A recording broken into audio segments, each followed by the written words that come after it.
ला साया।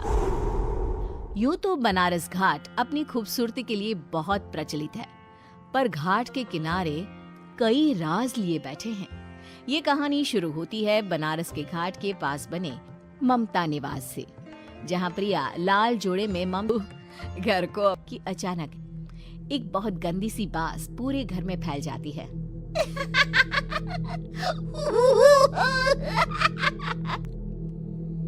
ये बदबू और ये आवाजें, ये कौन हंस रहा है माँ?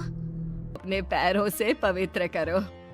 ममता घर की दहलीज पार कर ही रही होती है। अब ये पड़ोसी ना हमारे थोड़े अलग से है। कहाँ हम शाकाहारी और ये मांस मच्छी खाने वाले। छोड़, तू ध्यान मत दे और गृह प्रवेश कर। और हाँ बहू, अपनी सास की एक बात हमेशा याद रखना, इन पड़ोसियों से तो कभी बात नहीं करेगी। अच्छे लोग नहीं है ये। अपनी सास की ये बात मानेगी ना बेटा? हाँ माँ, जो आपकी मर्जी, मैं उनसे बात नहीं करूंगी। अगले दिन प्रिया अपनी पहली रसोई बनाने रसोई घर में जाती है। ये छोकी बात तो नाक में जा रही है। एक काम करती हूँ, खिड़की खोल देती हूँ। प्रिया खिड़की खोलने जाती है। इतने जाले, लगता है इस खिड़की को कभी खोला ही नहीं गया। पर ऐसा क्यों? ओह, नॉन वेज की स्मेल आती होगी ना। 2 मिनट के लिए खोल लेती हूँ, फिर बंद कर दूंगी। प्रिया खिड़की खोलती है। खिड़की खोलते ही उसकी नजर सामने वाले घर की खिड़की पर पड़ती है, जहाँ एक लड़की खड़ी होती है। हाथों में मेहंदी, लाल रंग की साड़ी, बिल्कुल सजी धजी, मानो प्रिया की तरह ही वो भी नई नवेली बहू हो। वो प्रिया को देखकर मुस्कुराती है। हे भगवान, माँ ने तो इनसे बात करने को मना किया था। प्रिया फौरन ही खिड़की बंद कर देती है और तवे पर चढ़े रोटी की ओर देखने लगती है, पर वहाँ रोटी न होकर मछली पड़ी होती है। ये क्या? पहली ही रसोई में इतनी बड़ी गलती! हे भगवान, अब मैं क्या करूं?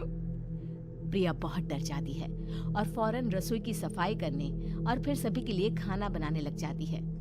जब वो सबको खाना परोसती है, सब तो ठीक है, मैं बेकार में चिंता कर रही थी। हे भगवान, ऐसे ही बस अपनी कृपा बनाए रखना। रात के वक्त जब सब सो रहे होते हैं, तब प्रिया को पायल की आवाज सुनाई देती है, जिससे उसकी आंख खुल जाती है। ये पायल की आवाज कहाँ से आ रही है? प्रिया उठकर उस आवाज के पीछे छत की सीढ़ियों तक जाती है। तभी उसे बच्चे के रोने की आवाज आती है। प्रिया छत पर जाती है तो क्या देखती है? वही लाल साड़ी वाली लड़की अपनी गोद में एक नवजात बच्चे को घुमा घुमा कर सुला रही है। तभी प्रिया की नजर उसके पेट पर पड़ती है। ओह गॉड, ये तो प्रेग्नेंट भी है। सुनिए, बच्चा सो नहीं रहा है क्या? मैं कुछ मदद करूं? नहीं नहीं, आपके घर वालों को अच्छा नहीं लगेगा, मैं संभाल लूंगी। स्नेहा की गोद से बच्चा हाथ मारकर प्रिया की गोद में आने को छटपटाने लगता है। दोनों घर अगल बगल में बने होने के कारण प्रिया उस बच्चे को गोद में ले लेती है। प्रिया के पास आते ही वो सो जाता है। बच्चे का वो स्पर्श रात भर प्रिया भूल नहीं पाती और अगली सुबह वो छत पर कपड़े सुखा रही होती है। तभी उसे एक औरत इशारा करके बुलाती है। स्नेहा कह रही थी बाबू तुम्हारी गोद में आते ही सो गया। मैं गौरी, स्नेहा की माँ हूँ। बहू, घर आना, बाबू को खिला भी लेना। शाम को जब घर पर कोई नहीं रहता, बच्चे से मिलने के लिए प्रिया छिपकर अपनी पड़ोसन के घर चली जाती है और कुछ देर बच्चे को खिलाकर वापस लौट आती है। इसके कुछ दिन बाद ही प्रिया को पता चलता है कि वो ममता की खुशी का ठिकाना नहीं रहता।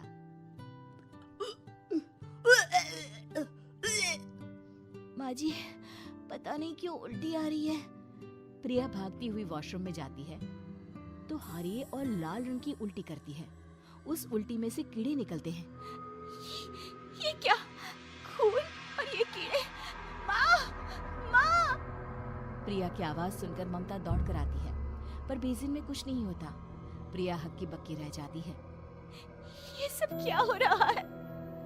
प्रिया घबरा जाती है और अपने कमरे में जाकर सो जाती है। डर के कारण वो इतनी थक जाती है कि उसकी आंख लग जाती है। तब उसे ऐसा लगता है उसके पेट पर मानो कोई बैठा हुआ हो। कौन हो? प्रिया के पेट पर एक 5 महीने की बच्ची बैठी हुई थी, जो बुरी तरह जली हुई थी। माँ, तुम ही मुझे लाई ना अपने पेट में? मैं तुम्हारी माँ नहीं हूँ। कौन हो तुम? माँ, देखो मैं जल गई बुरी तरह से। 6 महीने पेट में रहने को भी मुझे नहीं मिला। सहला दो ना माँ। बचाओ! बचाओ! माँ! ममता दौड़कर कमरे में आती है। प्रिया की बातें सुनकर वो सब समझ जाती है। तू कहीं बगल वाले घर में तो नहीं जाकर आई ना बहू? मुझे माफ कर दो, मैं गई थी माँ। उस घर में सब मरे हुए हैं बहू। कई साल पहले स्नेहा उस घर में बहू बनकर आई थी। कुछ ही दिन में वो एक बच्चे को जन्म देने वाली थी। पूरा घर बच्चे के आने की खुशी में खोया था कि एक दिन अचानक उस घर में आग लग गई। सब बुरी तरह जलकर मर गए। गौरी आज भी दादी बनने का इंतजार कर रही है और इसीलिए स्नेहा ने अपना अजन्मा बच्चा तुम्हारी कोख में डाल दिया। ममता ये कह रही होती है कि पीछे से उसके पैरों को एक बच्चा पकड़ लेता है। दादी, दादी। माँ, स्नेहा की गोद में यही। प्रिया का पति भागता हुआ घर आता है। ये तो होना ही था माँ। तेरा पाप तेरे सामने आ गया तो तू सह नहीं पा रही है।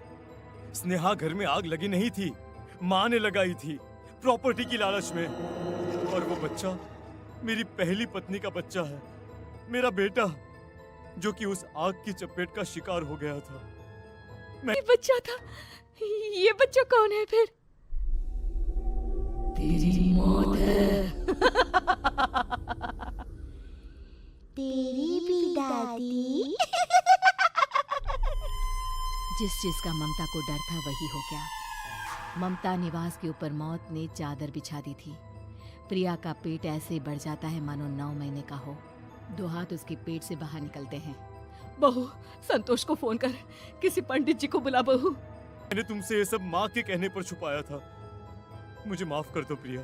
तुम अगर चाहो तो यहाँ से जा सकती हो। मैं तुम्हें किसी भी बंधन में रखना नहीं चाहती। मेरी शादी हुई है आपसे, मैं आपको छोड़ नहीं सकती, पर उससे पहले हमें स्नेहा, उसकी माँ और बच्चे की आत्मा की शांति करवानी होगी। संतोष और ममता गौरी के घर जाते हैं। अंदर सब कुछ जला हुआ होता है। जमीन पर जली हुई लाशें बिखरी हुई थी। ममता रो रो कर अपने करने की माफी गौरी से मांगती है। प्रिया स्नेहा के घर वालों का अंतिम संस्कार